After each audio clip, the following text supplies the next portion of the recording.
Welcome to Samba Samba. Enjoy the video. You'll start immediately by making sure the drive is reachable. Power down, ground yourself, then connect the SSD where the system can see it. Once done, boot into the OS or a recovery USB and open BIOS/UEFI to verify the model and capacity. Make sure the SSD appears on the bus. If it doesn't, try a different cable or port. You're establishing whether the problem is connectivity or the drive itself before spending time on deeper diagnostics. Now probe the drive's internal health using smart and vendor tools so you know how it fails and why. Start SmartTool or Crystal Disk Info to read reallocated sectors, where percent and uncorrectable errors. Once you see failing attributes, log them.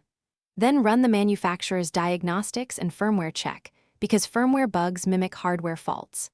After that, perform read/latency benchmarks and a surface scan to find bad blocks. Together, these tests separate logical corruption from physical failure. Finally, decide whether the SSD is dead and act. If Smart reports critical errors, high uncorrectable counts, or the drive disconnects, stop using it to prevent further damage. Make a sector-by-sector clone with DDresQ or vendor recovery tools to preserve data. Do not run trim or aggressive writes. If the drive is unresponsive or reports persistent hardware faults, prepare logs, test outputs, and smart dumps, then file an RMA with the manufacturer. If recovery fails, consider a specialized data recovery. Thanks for watching.